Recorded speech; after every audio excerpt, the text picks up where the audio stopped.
Shalom Bapak Ibu dan Saudara yang terkasih dalam Tuhan. Kembali bersama kami di ibadah online Selasa 15 Desember 2020. Puji Tuhan, kita sudah memasuki bulan Desember, bulan penuh berkat, bulan penuh sukacita. Dan tinggal 10 hari lagi kita akan mati kelahiran Tuhan Yesus. Bagaimana dengan hati Bapak Ibu dan Saudara? Sudah siapkah untuk menerima semuanya itu? Kalau sudah siap, kita akan bersama-sama memujikan pujian Natal di hatiku. Haleluya, Yesus Tuhan. Syukur.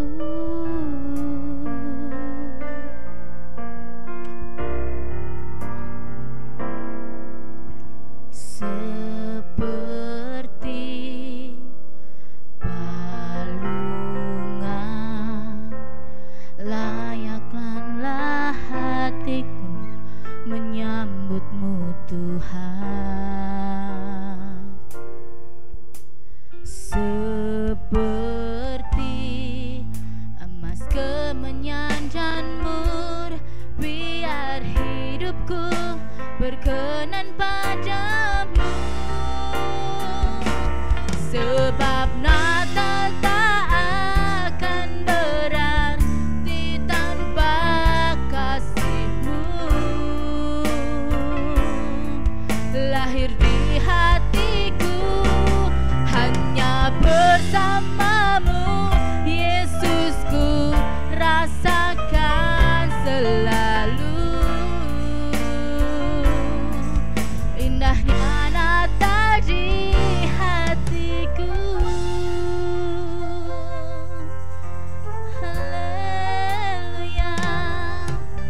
Seperti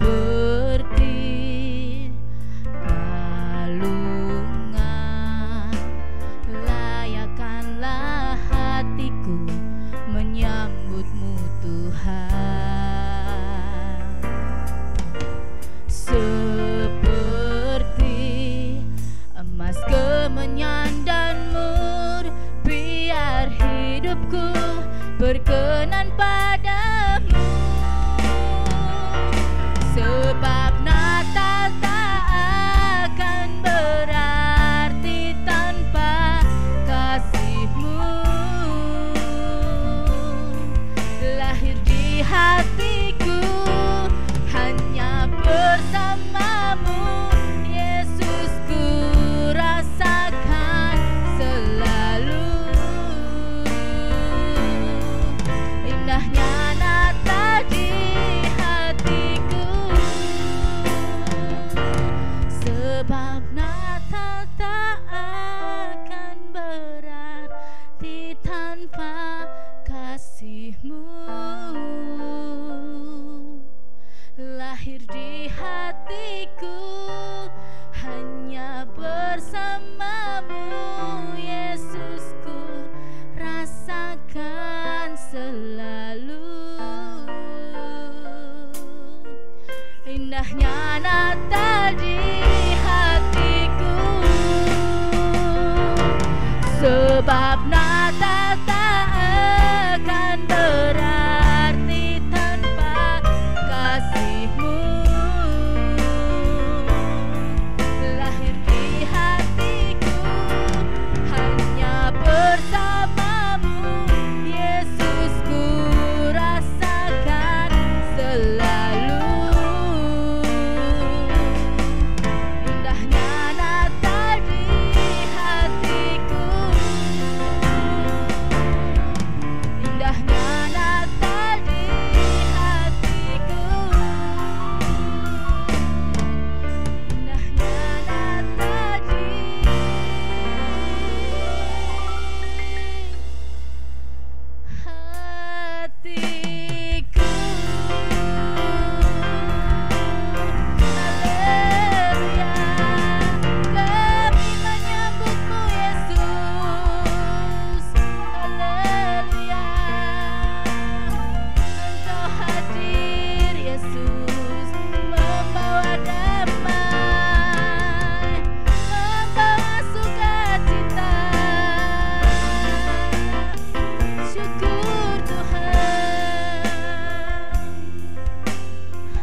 artinya sukacita akan melimpah di hidup kita, damai sejahtera akan kita nikmati. Amin. Bersukacitalah.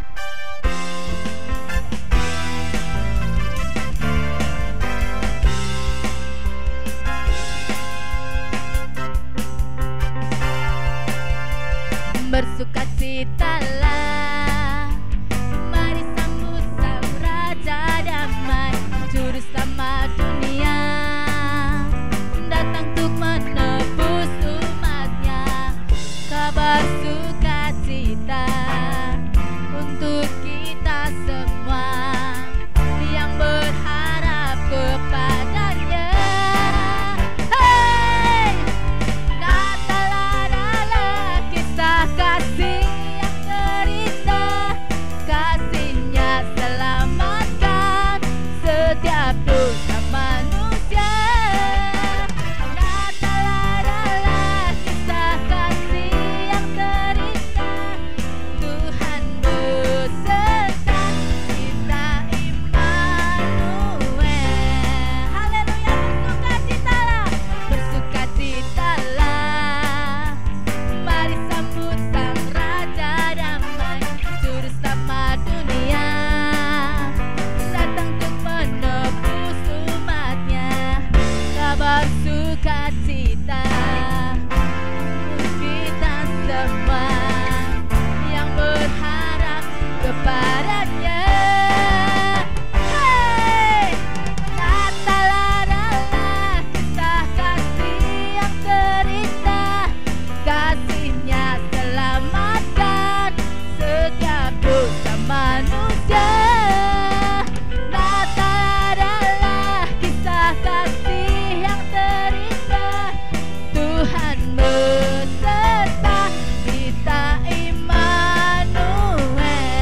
Tuhan beserta kita, Immanuel. Tuhan beserta kita, Immanuel. Beri kemuliaan buat Tuhan kita Yesus Kristus. Haleluya. Bersukacitalah. Amin. Syukur Tuhan, terima kasih buat kasih-Nya yang sudah menyelamatkan kita semua. Dan pada malam hari ini Bapak Ibu dan Saudara, kita mau masuk ke dalam firman Tuhan. Kita mau buka setiap hati kita untuk menerima segala firman yang ada pada kita. Biarlah firman ini boleh bertumbuh dan boleh menjadikan damai di dalam hidup kita. Karena Tuhan Yesus telah lahir menjamah kita semua, melawat kita semua, memberikan kita kedamaian, memberikan kita sukacita. Haleluya Yesus. Sungguh begitu besar kasih-Nya bagi kita, hingga Dia berikan anaknya Yesus Kristus Tuhan. Sungguh begitu besar kasih-Nya bagi kita, hingga Dia berikan anaknya Yesus Kristus Tuhan. Telah lahir damai yang sempurna, yang menghapuskan dosa manusia. Dan lihatlah terang yang bersinar, yang dinyatakan bagi dunia. Bersyukurlah. Haleluya. Sungguh begitu besar kasih-Nya bagi kita,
Shalom, selamat sore Jemaat GBS Haleluya Palur yang masih mengikuti ibadah online dan juga sahabat-sahabat ibadah online dimanapun berada, baik yang ada di dalam negeri maupun di luar negeri. Mari kita satukan hati, kita akan belajar firman Tuhan. Mari kita berdoa. Bapa, kami mengucap syukur, kok Allah yang baik, kok Allah yang luar biasa, yang memberi kesempatan kepada kami untuk menikmati segala berkat-berkat yang Kau curahkan untuk kami. Dan saat ini kami akan belajar tentang firman-Mu. Bekerjalah ya Tuhan melalui kuasa Roh-Mu yang kudus, sehingga kami dapat menikmati berkat Tuhan hari ini melalui kuasa firman-Mu. Dalam nama Yesus kami telah berdoa dan mengucap syukur. Amin. Bapak, Ibu, Saudara, dan juga jemaat, hari ini merupakan hari Selasa terakhir di tahun 2022. Pesan apa yang diberikan Allah kepada kita di tahun 2022 ini untuk masuk ke 2023? Pesan yang diberikan kepada kita adalah janganlah kerajinanmu kendor. Kenapa? Karena seringkali manusia itu rajin tapi kadang-kadang ya melempem. Nah, untuk masuk 2023 ini Tuhan katakan janganlah kerajinanmu kendor. Karena 2023 ramalan-ramalan mengatakan bahwa dunia akan kacau balau. Kalau kerajinan kita kendor, kita masuk arus dunia, maka kita akan ketinggalan. Nah, apa yang dilakukan oleh orang yang baru bertobat atau orang yang baru saja mendapatkan mujizat dari Tuhan? Istilah kita adalah kembali pada cinta mula-mula. Pasti banyak janji pada Tuhan. Nanti Tuhan, kalau saya mendapatkan ini, saya berjanji, saya berjanji, saya berjanji. Wah, luar biasa. Yang kedua, berani menyerahkan hidup kepada Tuhan. Petobat baru, orang yang dapat mujizat, pasti mengatakan, Tuhan, hidupku kuserahkan padamu. Berani menyerahkan hidupnya. Dan punya semangat yang berapi-api. Ya, dari seminggu 8 kali ke gereja pun siap. Padahal seminggu itu hanya 7, tapi 8 kali ke gereja siap. Karena apa?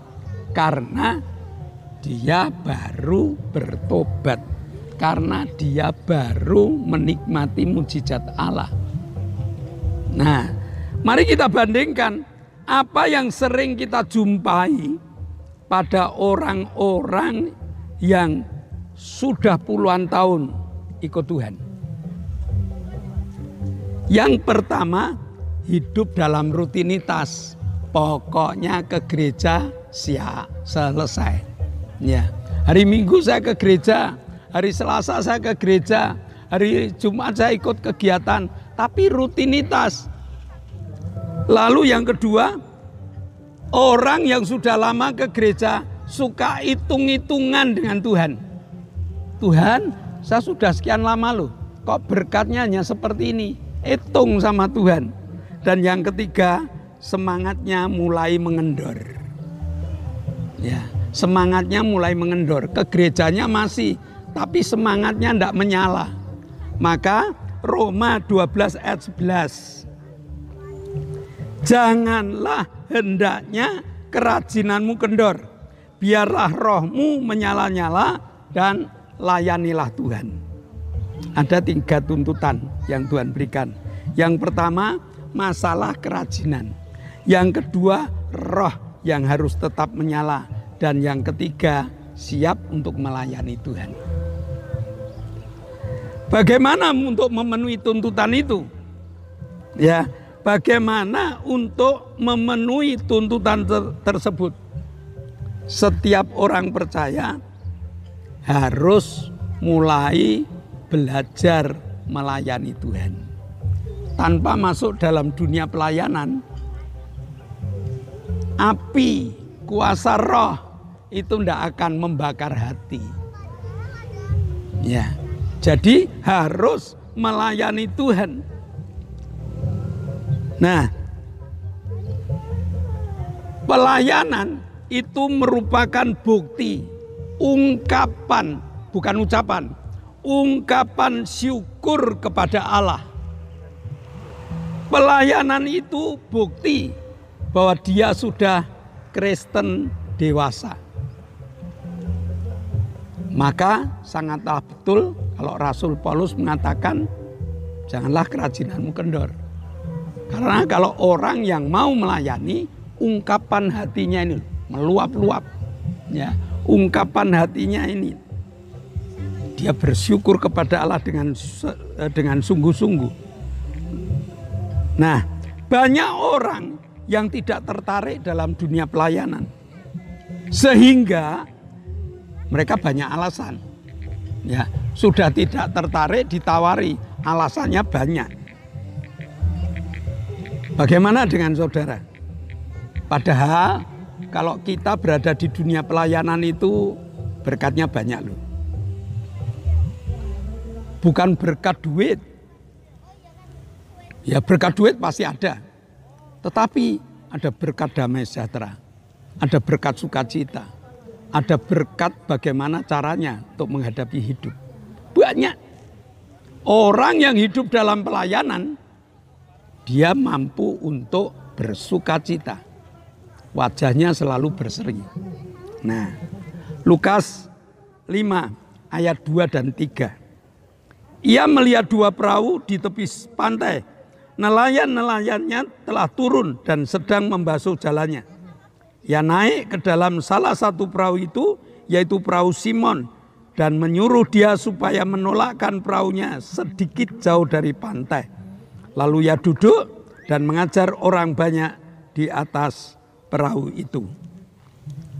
Nah, bagaimana pendapat saudara? Bagaimana kalau saudara sudah semalam-malaman tidak dapat ikan, sudah pulang dengan lusuh, sudah pulang dengan badan yang lelah, tiba-tiba dihentikan, pinjam perahumu. Ya, pasti andai kata boleh pun jawabannya bukan boleh dengan semangat.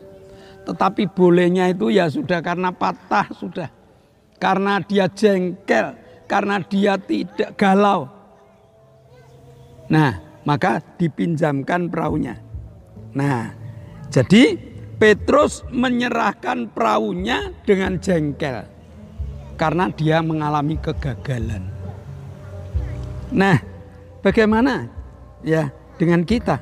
Apakah kita juga siap kalau hidup kita dipakai oleh Tuhan dalam dunia pelayanan? Bagaimana dengan kita?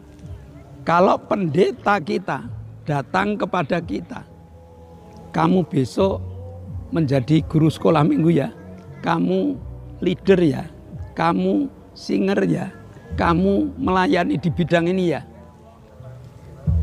Pasti andai kata jawab ya pun, ya yang hanya jawaban mulut, hatinya tidak menjawab. Nah, padahal Tuhan kepingin kita hidup dalam dunia pelayanan. Nah, bagaimana caranya Allah menarik kita, memberikan ungkapan syukur kepada kita dalam melayani Tuhan? Nah, ini Lukas 5 ayat 4 sampai 7. Setelah selesai berbicara, ia berkata kepada Simon, bertolaklah ke tempat yang dalam dan tebarkanlah jalamu untuk menangkap ikan. Simon menjawab, Guru, telah sepanjang malam kami bekerja keras dan kami tidak menangkap apa-apa. Tetapi karena Engkau menyuruhnya, aku akan menebarkan jala juga. Dan setelah mereka melakukannya, mereka menangkap sejumlah besar ikan, sehingga jala mereka mulai koyak. Lalu mereka memberi syarat kepada teman-temannya di perahu yang lain supaya mereka datang membantunya. Dan mereka itu datang, lalu mereka bersama-sama mengisi kedua perahu itu dengan ikan hingga hampir tenggelam. Pernahkah Bapak, Ibu, Saudara merenungkan ayat ini? Nah, dunia pelayanan adalah dunia yang sangat menakjubkan. Maka mari kita siapkan diri. Tuhan seringkali mengatakan tuaian sudah menguning, tapi pekerjanya sangat sedikit. Roma 12 ayat 11 mengatakan, mengingatkan kepada kita, janganlah kerajinanmu kendor. Ayo masuk dalam dunia pelayanan dengan sungguh-sungguh. Pelayanan seperti inilah yang menghasilkan hasil yang menakjubkan. Pelayanan yang dilandasi dengan kerajinan. Pelayanan yang dilandasi dengan kesungguhan, sehingga diurapi dengan Roh Kudus. Nah, pelayanan yang dilandasi dengan kerajinan dan diurapi oleh Roh Kudus ini yang dapat kita tunjukkan kepada orang lain. Ayat 7, lalu mereka memberi isyarat kepada teman-temannya di perahu yang lain. Mereka datang membantunya dan mendapatkan 2 perahu penuh, hampir tenggelam. Nah, ada perubahan yang nyata. Simon yang tadinya patah semangat, Simon yang tadinya sudah ogah-ogahan karena tidak memiliki hasil apa-apa, tapi dia melakukan apa yang diperintahkan Tuhan. Hasilnya luar biasa. Ayat 8. Ketika Simon Petrus melihat hal itu, ia pun tersungkur di depan Yesus dan berkata, Tuhan, pergilah, aku ini orang berdosa. Nah, mari kita lihat bagaimana kebiasaan penyakit jemaat bila sudah diberkati, kerajinannya kendor. Penyakit jemaat bila sudah diberkati, pelayanannya amburadul. Dan bahkan tidak sedikit mereka meninggalkan gereja di saat berkatnya melimpah. Di saat pertolongan ajaibnya selalu ada dalam langkahnya. Mereka meninggalkan gereja mula-mula. Mereka meninggalkan, padahal Tuhan kepingin berbuat banyak. Sebelum kita mengakhiri ibadah online ini, mari kita periksa hati. Yang pertama, mari kita dengar perkataan Tuhan, janganlah kerajinanmu kendor. Dan gunakan rohmu yang menyala-nyala itu untuk melayani Tuhan. Jangan tinggalkan Tuhan. Jangan tinggalkan gereja. Mari kita berikrar di tahun 2022, Selasa terakhir ini, kita akan sama seperti Petrus yang menyerahkan hidup kepada Tuhan. Amin. Mari kita berdoa. Bapa, kami mengucap syukur Kau telah memberkati ibadah kami di Selasa terakhir ini. Dengan perintah-Mu, layanilah Tuhan dengan roh yang menyala-nyala, dan kerajinan kita tidak boleh kendor. Berikan kepada kami kemampuan untuk menerima ayat-ayat ini menjadi rema dalam hidup kami. Dalam nama Yesus kami telah berdoa dan mengucap syukur. Amin. Bapak, Ibu, jemaat yang dikasihi Tuhan, sebelum kita berpisah satu dengan yang lain, ada beberapa pengumuman. Yang pertama, di zaman new normal ini pemerintah masih meminta kepada seluruh rakyat Indonesia tetap memakai masker, jaga jarak, cuci tangan, dan berdoa. Kalau yang namanya COVID-19 ini kita hadapi bersama-sama, maka kemenangan ada di pihak kita. Amin. Yang kedua, ibadah online, doakan agar tetap jalan terus, krunya sehat, alatnya awet. Permohonan saya, tolong yang buka ibadah online di like, tolong yang membuka ibadah online di komentari, tolong yang membuka ibadah online share kepada teman yang lain. Tuhan akan memberkati. Yang ketiga, ibadah haleluya GBS Haleluya Palur sudah on-site, sudah tatap muka. Maka Bapak Ibu yang belum bergereja, mari datang ke Palur supaya kita dapat bersama-sama memuji Tuhan, menikmati berkat Tuhan melalui ibadah. Nah, untuk itu jadwalnya Minggu pagi jam 7 itu anak sekolah minggu. Minggu pagi jam 9 itu ibadah raya. Selasa sore jam 6 itu ibadah pendalaman Alkitab. Jumat ibadah permata, persekutuan rumah tangga, dan ibadah cabang GBIS Palur yang ada di Perumnas.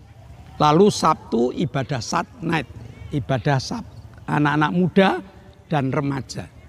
Itulah jadwal ibadah bagi Bapak Ibu GBIS Haleluya Palur yang belum ikut aktivitas. Mari kita beraktivitas di tahun 2023 nanti. Mari kita berdoa. Kami bersyukur padamu Bapa, Engkau telah pimpin kami beribadah, memuji nama-Mu, belajar firman-Mu. Sekarang Bapa, kami akan berdoa syafaat. Kami mohon untuk memberkati bangsa dan negara kami. Kami berdoa untuk bangsa dan negara kami. Kami berdoa untuk pemimpin-pemimpin negara. Bapak, urapi Bapak Presiden Joko Widodo, Presiden kami. Dengan hikmat-Mu, dengan kebijaksanaan yang dari surga, pimpin Bapak Jokowi dalam tugas-tugasnya. Kami juga berdoa untuk para menteri, pimpin berkati hamba-Mu. Beri kesehatan, kekuatan, kebijaksanaan, agar Bapak Menteri dapat menunaikan tugas-tugas dengan baik. Kami berdoa untuk gubernur, wali kota, bupati, camat, lurah, RW, RT. Berkati beliau untuk melaksanakan segala instruksi dari Presiden. Bapak, TNI, Polri kami serahkan ke dalam tangan-Mu, pimpin beliau untuk mengamankan negara kami. Kami menyerahkan semua ke dalam tangan-Mu Bapak, dalam nama Yesus kami berdoa dan bersyukur. Bapak, kami mengucap syukur Engkau Allah yang luar biasa, yang telah memberikan kesempatan kepada kami untuk menikmati ibadah terakhir di tahun 2022.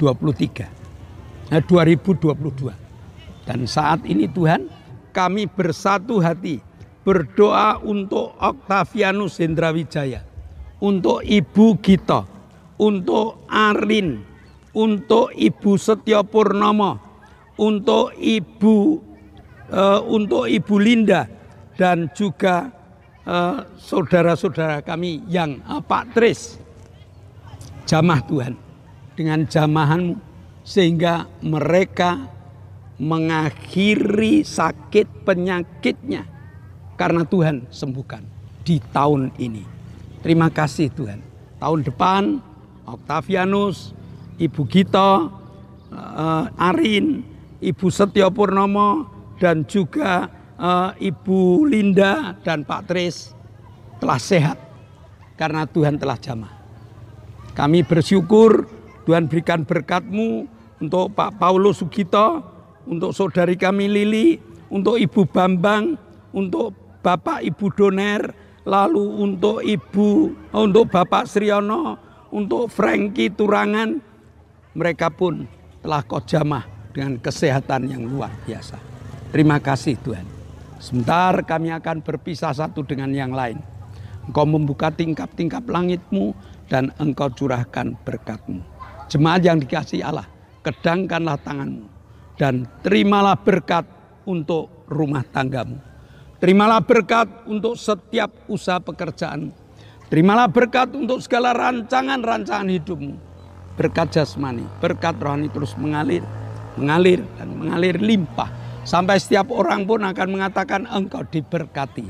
Dan jika kita berpisah satu dengan yang lain, bawalah berkat dari Allah Bapa, cinta kemurahan dari Tuhan Yesus Kristus, serta persekutuan Roh Kudus menyertai engkau mulai hari ini sampai Maranatha, Tuhan Yesus datang yang kedua kali. Yang percaya katakan amin. Shalom, Tuhan memberkati.